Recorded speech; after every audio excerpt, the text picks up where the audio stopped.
Hi, my name is James Stacy. I live in the unincorporated parts of Vista, 2378 Primrose Avenue. That's Mr. Horn's district. Now, you guys don't know me, but a lot of people out here know me because the Narcotics Task Force that is sponsored by you guys and with District Attorney Bonnie DeManis raided my collective in Vista, and they tried to put me in jail. They got up to 9 felonies, okay? They submitted it to federal court, okay? So these are you guys, the county, not even giving me a chance because there was no medical marijuana in federal court. He thought, oh, we'll get Mr. Stacy. He's a terrible person. Well, if you go look at the transcripts, they gave me 2 years probation. 9 felonies, life in prison, but when it got down to it, they gave me 2 years probation. Why? Because they said I was following state law. They said 3 times my judge said I was following state law.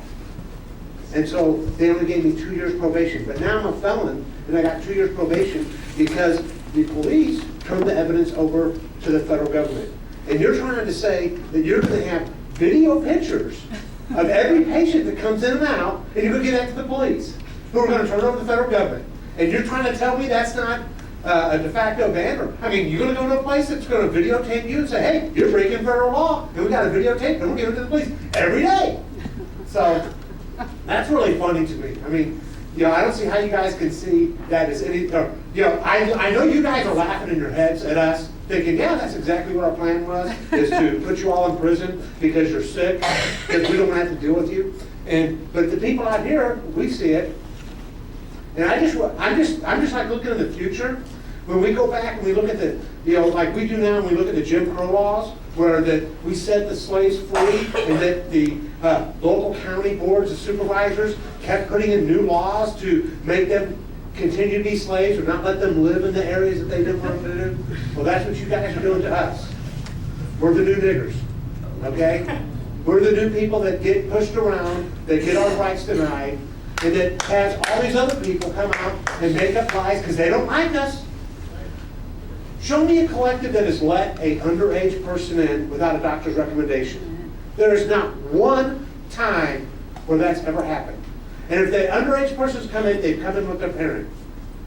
And if my son or my daughter had cancer and they're going through chemotherapy and you want to deny them the ability not to suffer through that, I just can't understand why you think you're in public service. You did such a good job with the fire department. I mean, these guys were all happy.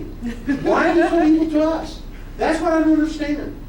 I mean, I didn't go to your house and do something terrible to your house. I've never robbed you. I don't have any kind of record at all. But yet you wanted to deny me my rights. You wanted to put me in jail. Thank you, Mr. Chairman. I suppose that if the FDA had approved or would approve marijuana as a prescription drug, we wouldn't even be having this discussion today because someone could go to their doctor, get the prescription, and go to a drugstore and be able to access this. So, however, we are here today, and there's a long history behind what we have done or not done. We're being asked today simply to amend the ordinance that we did adopt and then approve the fees and the regulatory ordinance that the sheriff is recommending. At first, we were criticized for not having an ordinance. Now we're being criticized for having an ordinance. Some want a ban, an outright ban, and some want more flexibility to our ordinance. So in the end today, probably nobody's going to be happy with what we end up doing. Just to clarify from council, though, on the ban issue that was cited to us as other jurisdictions have adopted, we've heard before that that is not legal. That's correct, Chairman Horn and Supervisor Jacob. Our view is that the legality of an outright ban is questionable, and so what we have instead is a ban of unlawful collectives, which is regulations which say that if you are going to have a collective, it has to comply with the law. And so that's the tack that staff has taken, which we believe is clearly enforceable. An outright ban, I think that the courts are not completely decided on it, but our belief is that that is not as defensible. So I believe, Mr. Chairman, what we're trying to do and what staff has brought forward to us is the best we can to implement the law. In that regard, I'd like to put a motion on the floor for the staff recommendation with a couple of changes. One would be to direct staff to add to the end of section 2D3 for clarification. The distance requirements specified above shall apply whether the use is in the unincorporated area or in an adjacent city. Second, because the medical marijuana facilities are not-for-profit, also to direct staff to delete section 2H4 because this references profit made during a period of time. And that would be my motion with those two changes. Supervisor Slater. Thank you, Mr. Chairman. I will second Supervisor Jacobs' motion. The concern I have is that we have a situation where we have state law and we have federal law, and they're not congruent. And what we need to do is get something done that would work for the people who need medical marijuana, not recreational intoxication. And we have a track record now. We've seen the city of San Diego and other jurisdictions have allowed the dispensaries to be set up. And they were fairly prevalent for a while. In fact, LA, they said they had more dispensaries than Starbucks, which is a pretty amazing statistic if you think about it. And yet, apparently now, after having allowed this, a number of jurisdictions, if one of the speakers said LA has now banned them outright, I don't know if that's accurate, but one of the speakers did say that. It's not accurate. A number of jurisdictions, including the city of San Diego, which took quite a much more liberal approach, are now looking at what happened as a result, and they're changing the way they're doing business. And their planning commission recently adopted just about all of the language, according to the article I read in the newspaper, of the county ordinance. No. The reason for that is because once you see what actually happens on the ground with these dispensaries, it is not really what was advertised. What you see isn't the prevalent number of people who are young males between the ages of 18 and 25, and they line up and they want to get their medical marijuana, and it's not immediately obvious that demographic has usually a lot of degenerative diseases. We're at war. Most of them don't. And so not all of them have AIDS. We don't have that many AIDS patients. No, but we have that many vets. What we need to do is we need to ensure that we are following the law and that we're protecting residents who need protection.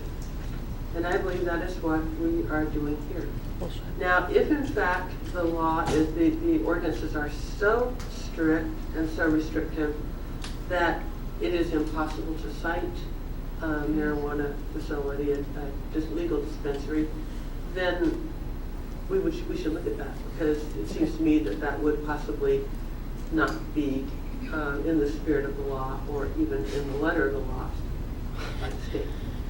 But I do believe that we do not need to have a proliferation of these organizations, especially given the fact that they are, this cannabis can be achieved. You can receive it by having it delivered. No, you're banning And you can deliveries. receive it by making a phone call. And we know that, for example, one of the most abused drugs by children under the age of 18 Is alcohol. marijuana. So they obviously don't have any trouble right now getting it, so somewhere they're getting it.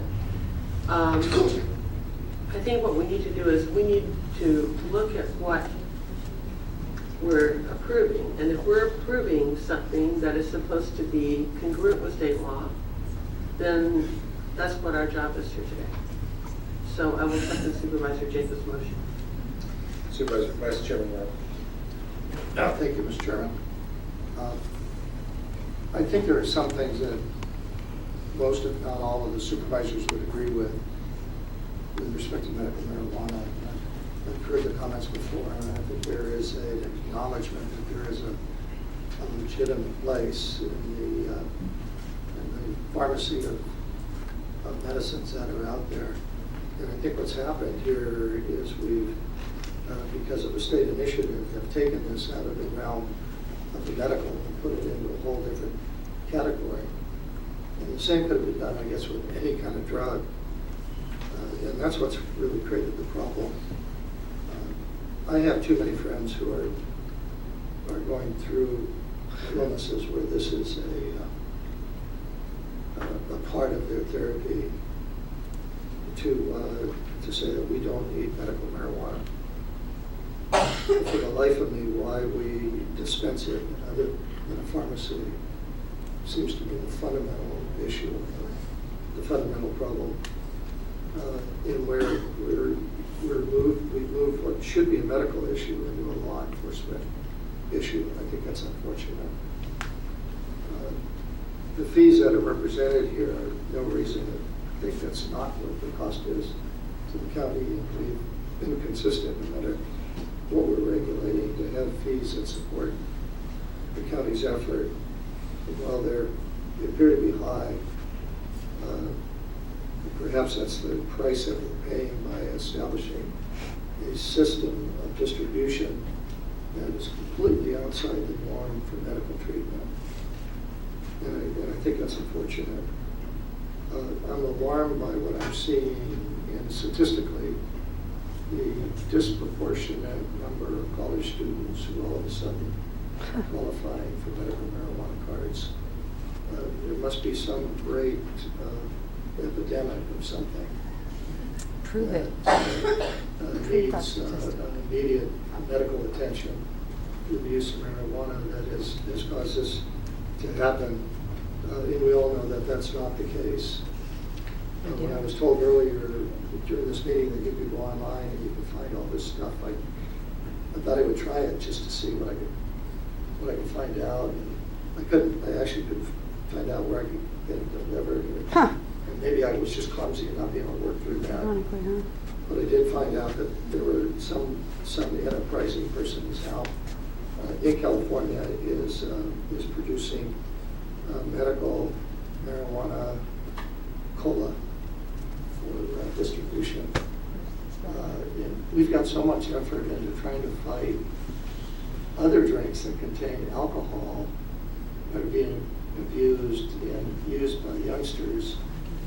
Just the role of something like this is just beyond me. And I think we are sending mixed messages.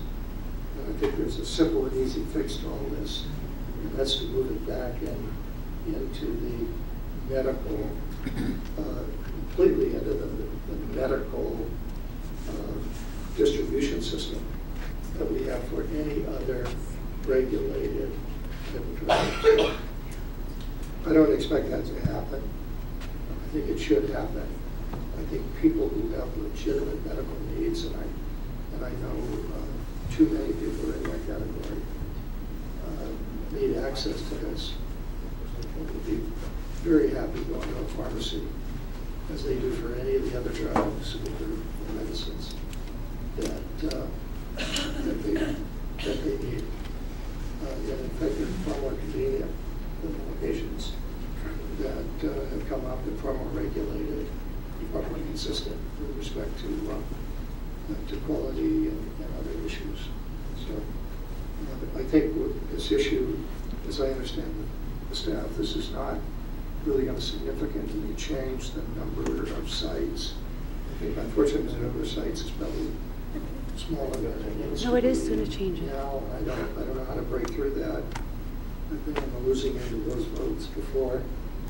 Surprisingly. But I think otherwise this the regulation that's before us is supportable. Thank you, Mr. Chair. I really concur with all of the comments that Supervisor Roberts has just gone through. I find myself in, this is, from our perspective at the county, this is a land use issue. The voters of California in 1996 decided that medical marijuana was going to be an option. Over the course of the last 16 years, there's been varying efforts at the state level to set up a process, which we now have the medical marijuana cards. Clearly, some counties in California and 200 plus cities have taken the position that they want to ban medical marijuana. This county has not taken that position because of recommendation from our county council. I am not a medical guru, genius, or anything related to medicine that I can point to with any expertise, whether there's medical value to marijuana or not. I find myself really frustrated with the fact that we have a federal law that says it's a controlled substance and therefore is not legal for people to use or possess. And we have a state law that says you can use it for medicinal purposes. If this is going to continue to be a medical remedy or a lever for people that have chronic conditions, debilitating diseases, terminally ill people, my heart goes out to them. They need help and assistance somehow. Whether this is the right medicine or not for them, or has medicinal value, is not anything that's in my pay grade. I just don't know that. So I find myself in a situation where we're trying to balance between federal law, state law. Our focus is on land use regulation. I think what staff has put together in regards to the ordinance seems reasonable. Fees, on the one hand, they seem high, but obviously when you look at comparison to, San Francisco has a fee that's very comparable to ours, and there's some counties and some cities that have much higher fees, maybe one or two that have a lower fee. We're probably in the ballpark and again, our policy of the county is we want to have a full cost recovery. So I don't have any concern about that. I do think we need to take a look realistically to make sure that there are suitable locations in the unincorporated area. But most of the people we had speaking today, I think, live in incorporated cities. And frankly, I just look forward to the day where there is going to be a continuation of medical marijuana, that we put it where it responsibly should be, and that is in the drugstores.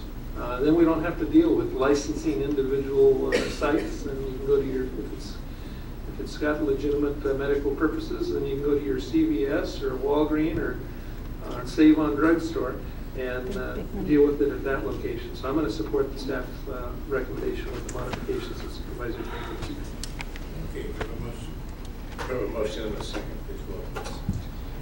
Mr. Chairman, the motion on the floor will introduce an ordinance amending sections 21.102, 21.107, 21.1901, 21.2502, 21.2504, and 21.2505 of the San Diego County Code of Regulatory Ordinances relating to the uniform licensing procedure, fees, and medical marijuana collective facilities. That motion passes unanimously with all board members being present and voting aye.